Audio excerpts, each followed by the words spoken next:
Brother Crozier's view was repudiated by questions on doctrine, and Mrs. White's view on the subject was Crozier's view. This is very significant because when we met, when you were, as you remember, before beginning college, I was meeting with Theodore Heppenstall and Dr. Murdoch and the top theologians of the denomination. And we were discussing this very issue. Dr. George Kennan, now professor of New Testament Greek at Bethel Theological Seminary in St. Paul, took his Greek New Testament out. It's as fresh in my mind as if it happened yesterday. And he said, "Brethren, I should like to set forth a question." He said, if you'll open your testaments. Heppenstall and Murdoch opened their testaments to Hebrews chapter 9. And Kennan read, and I followed with him, that Jesus Christ entered once into the holiest of all with his own blood, having obtained eternal redemption for us. And I asked the question, and Kennan did too. Did this take place, as Crozier said, as Mrs. White said, as the early Adventists taught? Did it take place in 1844? Or did it take place at the ascension of Jesus Christ? The Greek text says, at the ascension of Jesus Christ, once into the holiest of all, the most holy place. The general conclusion was that the text of Hebrews left no doubt whatsoever that at the ascension, Jesus Christ entered into the holiest of all with his own blood, having obtained that redemption for us. 1844 was not included in Hebrews chapter 9. It was written long before 1844. Crozier said no. Mrs. White said no. James White said no. The early Adventists said no. They were wrong. The Greek text is right.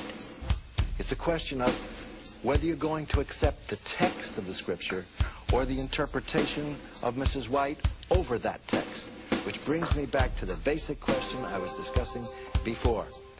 Is Mrs. White the interpreter of Scripture to the denomination? Answer, on the investigative judgment of the sanctuary, she most certainly is.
She is not over Scripture. She made mistakes.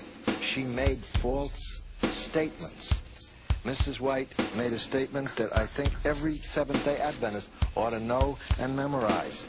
Mrs. White said that in a straight line, she had never uttered a heretical statement. She said that clearly. I never utter a heretical statement.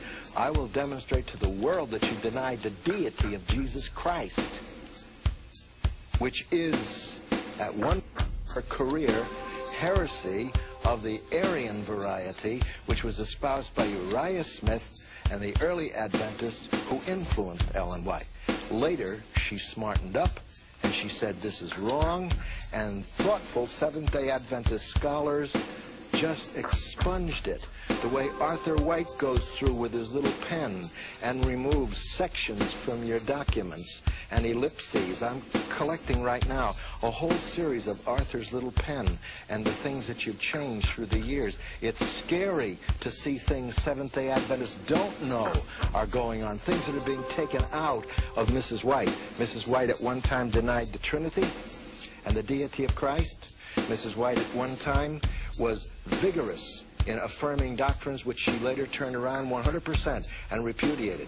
When she was writing that you shouldn't eat pork and lobsters and crabs, she was munching on oysters, and there were eyewitness testimonies of that.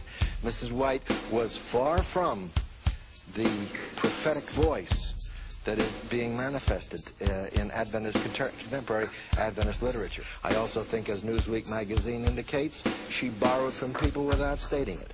And if you're familiar with the Foy vision at all, you know that she plagiarized from Foy chapter and verse, line upon line.